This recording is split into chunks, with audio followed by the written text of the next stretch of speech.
All right, so 20 years ago this month, the world lost Gene Pitney. But his music lives on, and today we're going to highlight four of his most enduring songs. So come on in and let's get the Pitney party started. Hey, I'm Joe or JSB. I'm joined by, well, to you, Josephine, but to me, my mum. Isn't that nice? So welcome, Mark. Thanks for joining me for this revisiting of Mr. Pitney. How you doing? Well, it's lovely to see you and your professionalism, my darling son, Joseph, and one of our favourites from when you were a little boy, probably. Yeah, Gino. you introduced me to him before I could talk, and you'd been listening to him for a long time yourself before then. Probably, I'm guessing, a preteen Josie would have been listening to Gene. Gee, what would have been one of the early songs? Well, his kind of breakthrough was Town Without Pity, and that was 61. Um, Oh, so I was going to ask if you remember what the first song you might have heard from him would have been. Is there something do that. you remember the album I had that had the yellow background and his face on it? That's Oh, the one yeah. that I have in my mind, but I can't think what was on it. Well, that's It Hurts to Be in Love, which had It Hurts to Be in Love. And I'm going to be strong as on that as well. I probably got albums in that time zone for my birthday and for Christmas, so two a year. Yeah, I remember those days. Yeah, Yeah. and you actually had one Geno 45, and I'll see if you remember that. That is on the list. We'll find out if you Ah, recall what that was. okay. All right. But yeah, we're really pushing you back in time today. So what we're going to be doing today is using Gene's current top 10 songs as determined by Spotify listeners around the world as the basis for a random foreplay, which simply means we're going to shuffle those 10 songs and pick four of them to play and discuss along the way. So the list is packed with gems, so the choices might be tough at times. Yeah, and of course, Mum doesn't know what's on the list, so she'll be finding out along with you in real time what's there and what isn't. And there's, not too many surprises in terms of what's on the list. I think there's one song that I thought, oh, that's odd to be so high up. But he had so many hits that there's a lot missing. So don't count on any particular song being here because it might not be. Okay. Right. So, Ma, if you're ready, I'll have you kick things off by making the first selection. The randomizer will give you three songs to choose between. Are you ready? I'm ready. All righty. Well, option number one is Only Love Can Break a Heart. Uh, Option number two, I just mentioned it, Town Without Pity. Or option number three, 24 Hours from Tulsa. What have you got for us there? I would like to choose 24 Hours from Tulsa. Can I tell you why? You can. Well, you know where you grew up. It was even more far away from the world when I grew up. And anything from America that had these exotic sounding place names made you want to go there. And that carried on later on to by the time I get to Phoenix, and anything with a place name was pretty much a hit and filled us with excitement. These are places we've never heard of, and maybe one day we'll get to go there. So that's why. And also, it's Excellent. a passionate song about doing the right thing, going home to his girlfriend, and fell into someone else's arms on the way. A great Yeah. dear John. Sorry. Is that your definition of doing the right thing? I think that my moral code has been shattered already. But Well, he was on the way home to presumably his precious love. yeah, but didn't make it as well. I think I'm going to assume most people watching this have heard the song before, so we're not spoiling the story. Oh, But let's right. hear it. Okay. This Let's is listen. Gene Pitney, Great. 24 Hours from Tulsa. Mary likes me.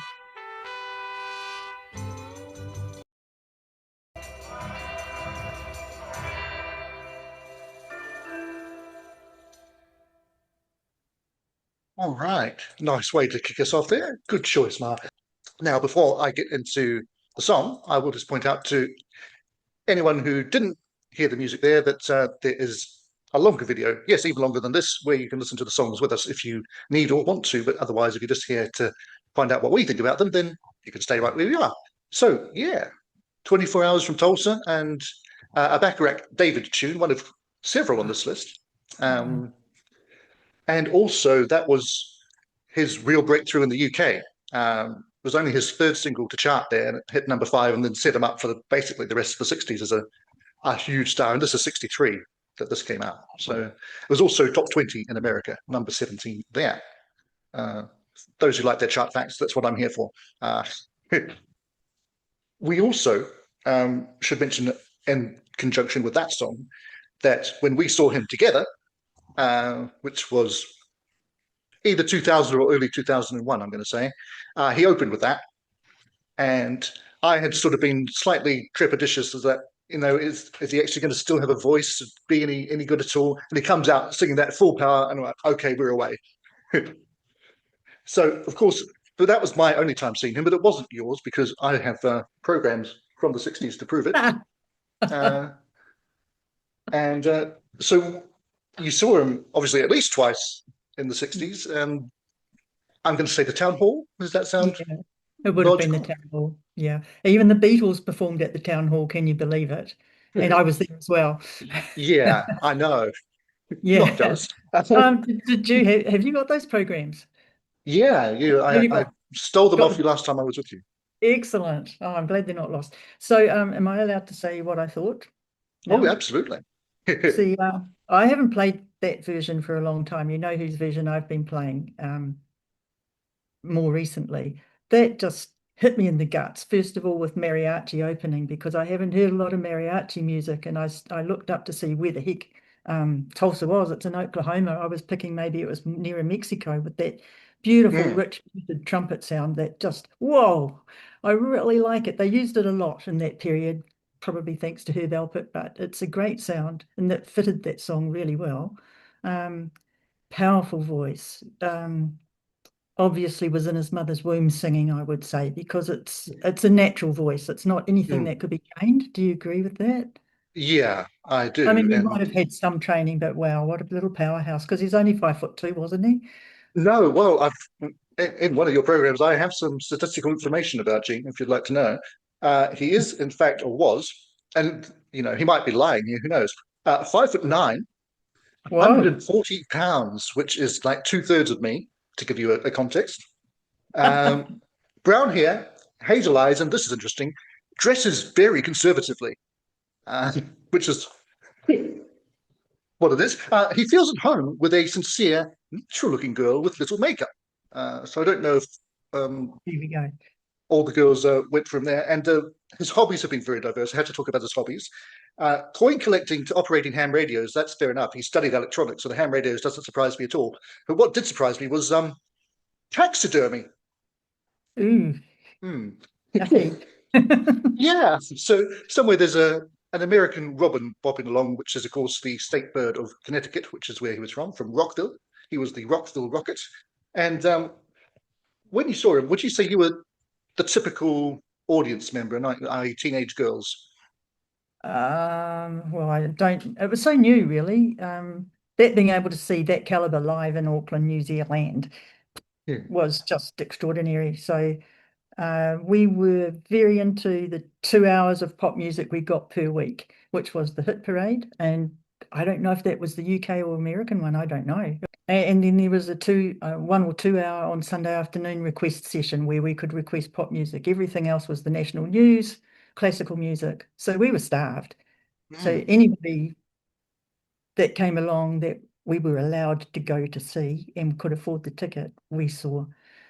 It was full of boys and girls, I think, are pretty equal. I think pretty mm. equally. I was just wondering because on the back of this program, I thought, well, you wouldn't see this today. It's a full-page advert for Rothmans. Yay. The real cigarette. Yes, Yeah. indeed. All No, right, you we're going to move to song number two, and I'm going to choose this one. But because because there's 10 songs, I'm giving Ma three choices each time, and I'm only going to have two, which either makes okay. it easier or harder. I don't know. Okay. So my two are going to be between the one that I was surprised to see on this list if I didn't have a dime to play the jukebox, or Something's Gotten Hold of My Heart. Now, um, when I said that there were 10 songs on this list, it's kind of a lie because there's really only nine. And that's because this song's on here twice. Once Ah, in this version, which is the original from 1967, and then his top song on Spotify is the remake with Marc Almond in 1988. Now, I am going to choose that song, and it does mean we're hearing the original, but I'm going to suppose that you have heard the original. And I don't know how many decades because it's Uh, not one that we ever owned. it would be a long time. It's one that I always loved, but when he revamped it, and I guess it's a little bit like how you felt when Doctor Who came back with David Tennant or Christopher, what's his name first? Yeah, Christopher. Steve. You thought, what can they do to it? Man, they have just brought it back into the present day, and it's fantastic. So that's how I felt when I heard it as the duet. So I'd love to hear both of them, but yeah, go with this Well, one. that we could hear both Maybe. of them. Who knows? We'll, But for a we'll comparison, definitely start with this one. So yeah. this is 1967, and this is kind of his last big UK hit. Again, a hit number five, and then he, kept having top 40 hits in the UK pretty regularly up till 74. But this was the last really, really big one. So here we go, 1967, Solo Gene.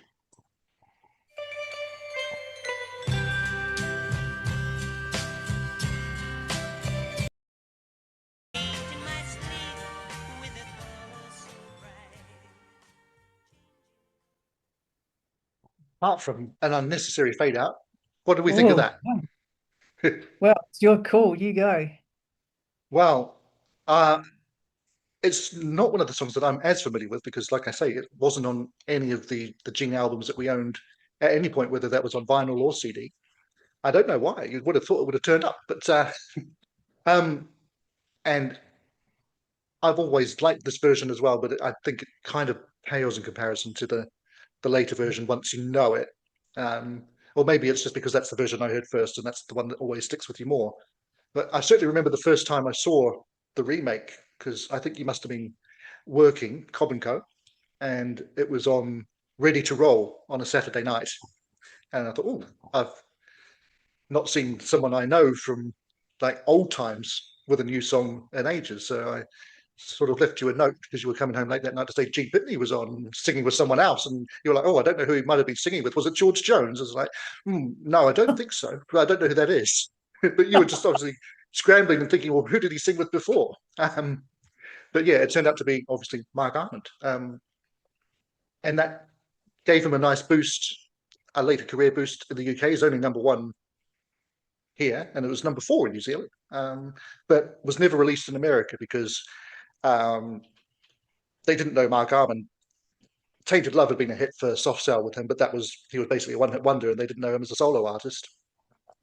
And Gene hadn't had a hit since 1968, so they thought, oh, well, people will think it's a gay love duet, so we won't put it out. Uh, And what's wrong with that? well, In there isn't anything wrong with 1968, that. well, No. maybe. Yeah. Hey, yeah. George Jones. I haven't heard that name, but he was country. He was bad, bad. He was country and western, I think. And I think Gene made an album with him. That's Yeah. probably why I said that. And I've not thought about that name since the night I came home from work probably. So yeah. What did you think of that recording? I have to ask you, sorry, who's the drummer, please? Oh, I'm afraid I actually have very little information on the recording of this one. I can tell you who wrote it, which is Rogers, Cook, and Greenaway, who we know from such Holly's hits as Long Cool Woman in a Black Dress and Gasoline Alley Bread, and Mm. well, a ton of things really. But they also wrote some horrible things like I'd Like to Teach the World to Sing in Perfect Harmony. Uh, That was just sorry. absolutely stunning, just absolutely stunning. I've not heard it for a long time. Beautiful key changes and beautiful melodies in the background. And what I do like about Gene Pitney is the musicianship of that beautiful, forgotten the word, where it's not all one tone and you gently build up to not forte, but you're getting a whole the Yeah, whole dynamic range is what I call it. But dynamic range and beautifully done. Yes, it's knocked my socks off. How about you? excellent. Oh yeah, I love it. But yeah, I do like that duet version even more. Which we might hear it, we might not, because You might not. it's on the list, but so are four other pop songs. Um, so it's going to be time for you to pick one of those. Okay. And again, I'll give you three options, and those are going to be I'm going to be strong, Something's Gotten Hold of My Heart, the duet version, or Half Heaven, Half Heartache. Oh, crikey. Yeah, I said some of it. Sometimes this can be tough. We might have to do two versions of this because it's so fresh in our minds. And I'm thinking of your listeners and also myself. Shall we hear the duet version? Let's go. Let's do that. Well, why not? Let's do the comparison Okay. and see what we think is the better of the two, if it even needs to be better or worse. All right, this is uh, a minute longer than the version we just heard as well, because they obviously do a bit more back and forth and stuff. But yeah, let's hear Gene Pitney joining Marc Almond for a song you might have just heard. Something's Gotten Hold of My Heart.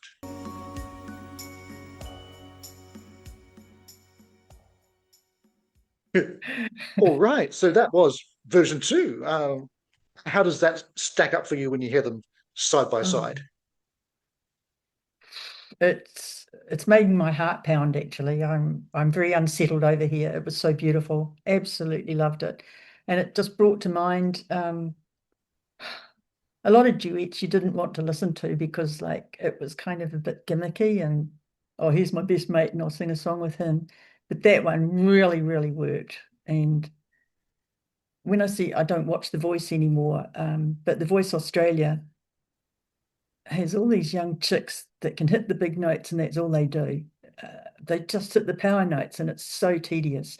But the beauty of those two voices coming together and the way that they worked, it was just absolutely beautiful. And it brought to mind the time when Neil Diamond wrote a great song and Barbara Streisand wanted to record it. And they got on the phone to each other and said, why don't we do it together? You sing this part, you sing that part. And that was You Don't Bring Me Flowers Anymore. And that Mm. one really worked because they were both really good stars with different styles, but brought something beautiful together. And that's what this song, this version, it was done brilliantly. And I don't think anyone else should try it because they'd fail. Yes, I agree. So I don't know if you know this, you probably don't. Mark had actually recorded that solo for, I think it was his first solo album actually, and put that out just as an album track. And uh, Gene heard it and got in touch and said, do you know, I sang that song once, should we do it together? And he said, yeah, why not? So that's how that Be a came to bit be. rude It to was say no, a wouldn't it? well, yeah, it worked out well for both of them. But I mean, Mark Almond's an interesting guy because most people just peg him as a pop singer, but he's done all kinds of odd things, like getting really into some folky stuff. And I saw him um, performing a section of Thick as a Brick with Ian Anderson. So he even crosses over into prog. He seems to have, I don't know, it sounds in his voice, lots of confidence, can do anything and do it Oh, really yeah, beautifully. So interesting. absolutely. Yeah. Oh, thank you for choosing that one, Joseph. That's made my night. Well, I won't go to you sleep chose now. it. But Oh, let's did have I? Not that one. yeah, a quick look at the two songs that you didn't choose. Mm, Half Heaven, Half Heartache is the mm. answer to the question of which song did you own on 45? Oh, I know the other. Um, I knew what was on the flip side. oh, go ahead. Tower Tall. Yeah, you got it. Yeah, And yeah. that's a great song, which Hmm. is to me another thing of the depth of Gene that not many people in the early 60s had great B-sides or great album cuts, but he had both. So Mm. was that something you were aware of at the time, or what was it that made him kind of stand out from other big names of the era for you? I probably didn't have sufficient musical background because you hadn't been born and educated me, but I obviously recognized something. Yeah. And that's what the Beatles did with their now when did these first come out? 61, 2, 3, something like that. Yeah. And kind of it was hard to choose a 45's hit side because both sides were really, really good. They consistently did that. But whether it was the producers of the time around that period, no, we only need the hit, doesn't matter what you put on side B, I don't know. But I yeah, was very much that mentality, I think, yeah. And then if you mm, had a hit, then you just threw together a bunch of other songs to make an album and sell some more to get a bit more mm, money. It didn't matter what was on that either. Uh, mm, and then, yeah, obviously the Beatles were, and Mr. Dylan were instrumental in changing that. So, mm. um, righty. And yeah, the other one that we didn't hear there was I'm Gonna Be Strong, which was actually his only transatlantic top 10 hit. He had 4 top 10s in America and 11 in the UK. Well, Something That's Gotten Hold of My Heart counts as 2 of those, as we just heard. But yeah, I'm Going to Be Strong was the only one to make top 10 both sides. Mm. And on that note, we've got just one more song to hear, and there's only 2 songs left, and you don't know what they are, but I'm going to choose one of them. And yeah, see what we've got and what we think Spotify listeners should be listening to, as well as what's on this list, because there's obviously a lot more to Gene than these 10 songs. But let us see what I have got in store. So it's between It Hurts to Be in Love or, drumroll please, The Man Who Shot Liberty Valance. Um, Do you know the story about that? I I went do to know see the the story. film just because you, of the you song. tell it. People will not know the story. So go. You tell the story, Mark.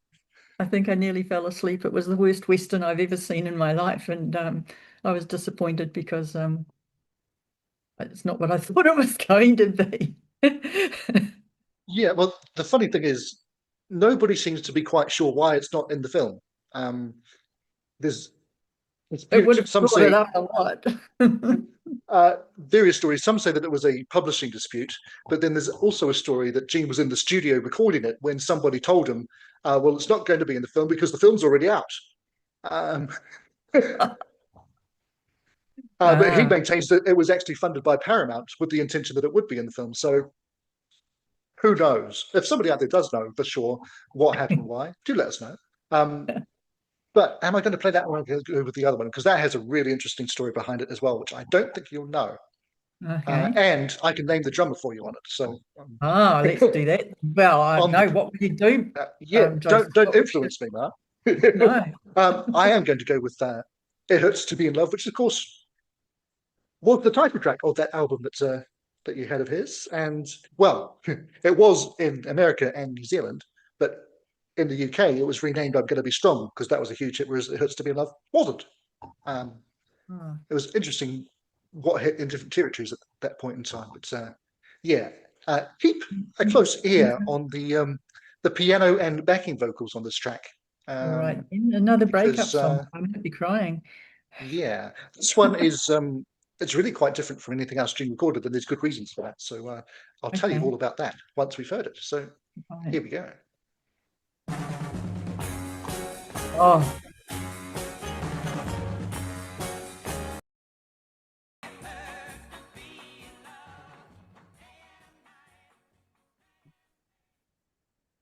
All right, "It Hurts to Be in Love." Yes, it does. Um, and yeah, doing those great drum rolls. That is a chap called Gary Chester who did a lot with. He was one of those players who played with Love and Spoonful and the Monkees and did all kinds of session work, uncredited as people were in those days. And yeah, I love his playing on that. But yeah, any thoughts on you before I blow your mind with how that song came to be? yeah. Um, Wonderful drumming. I thought it might have been Billy Joel's drummer, Danny. No, Liberty. Danny DeVito, that would be for Liberty DeVito. Yeah. No, Liberty. a bit early for him. This is still 64, so Oh, of course. yeah. And also I wondered about 64. You remember Ringo's original drum set? How big was the drum set? It was probably pathetic on today's standards. Yeah. And Oh, you don't need didn't more than make that. it sing. He wouldn't have had a lot, would he? No, no, not at all. Um, So that song was written by Howard Greenfield and Helen Miller. Now, Howard Greenfield was the main collaborator, someone that you and I have spoken about in passing just recently, Neil Sedaka. Oh, Um, and that song, and not just the song, that recording was made by Neil Sedaka. But RCA, who he was signed to, said, "You didn't record that in our studios, and that's against your contract, so we're not going to release it." um, Um, so he tried to remake it in their studios and wasn't happy with it, so it went by the wayside. And then Helen Miller apparently approached Gene and said, "Well, would you like to do it?" And he said, "Yeah." So he used Neil's backing track, which had Neil on backing vocals and piano, and just sang over it basically. Uh, Is that a precursor of AI? well, yeah, just one click to improve it. Make this Neil Sedaka song sound like Gene Pitney. There we go. We can do that. But as we have a tiny bit of extra time, shall we, because it's since been released, have a bit of a listen to Neil's version? Um, if I can Okay. find it, I think I can. Yeah.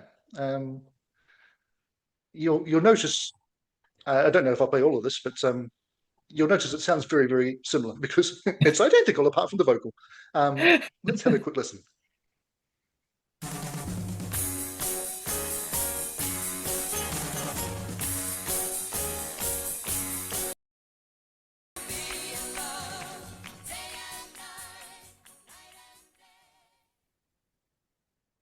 Yeah. I don't know about you, but you know what we were saying about Neil having to smile his way through all the songs. It sounds like he's smiling through that, and he's not really hurting at all. So I think Gene did a much better job. So it was probably fate that served that one up to him and to I us. thought he did a very good job, actually. I thought it stood up well against some of his other songs, which were not that great, but he was a good writer, and I felt, might be wrong here. I don't know where either of them are from, but he had a more California sound in his accent. Is Neil Sedaka from California or not? I would have said he's a New Yorker, but I would have I thought would. Gene Pitney was a New Yorker. Where's he Well, from? no, he's from Connecticut. Oh, well, okay. There I go. Oh, yes, just a slight difference in the accent wherever either of them is from, but yeah, a good effort, I thought. So that's been just a really fun session. Have we got any more we can sneak in and play? No, Ah, that's the rules. Once you hit that's your the four, I mean, rule. we've already had a bonus track effectively. So, Yes. but on that note, I would just go trail back slightly to another fun fact that you possibly do or don't know that we skipped early on was "Only Love Can Break a Heart," which is another Bacharach David tune. In the States, that was his biggest hit, number two that reached. But do you know what song kept it off number one? You won't guess it, I don't Can think. you give But me a little it bit of a was clue? Come on, be a little well, bit clue. A big clue. um, it was produced by an utter nutcase. If that helps you. Uh, Oh, Ronnie and the Ronettes doing something maybe? uh, Similar, but no, it was the Crystals, Uh-huh. um, and the song was "He's a Rebel." Now, why is Oh, that interesting? Because who wrote "He's a Rebel"? the guy that produced it? I don't know. Oh, really? Did he write that? Oh, because he. Yes. So he's in fact the only person in history to have blocked himself from having a number one hit. Oh, that is very interesting, curious. Well done, you. What a fun show this is. I think so. And I hope folk out there do as well. But do let us know which of those songs you would have chosen and which other Gene songs people should hear. And I know, Mum, you have got one in particular that uh, just never gets quite enough love. And it kind of ties into the first choice that you made today with 24 Hours from Tulsa, if you know which one I'm talking about. You I, don't? I Oh, I'm thinking of Last Chance to Turn Around. Um, oh I love that. Yes, that's amazing. That one. and Well, it's I, not really. The lyrics are quite, what's that horrible line in it? I don't know. oh, It's quite I don't know. short. I think you do. But I noticed in the program here, which you can't see, but there it is. Was Yeah.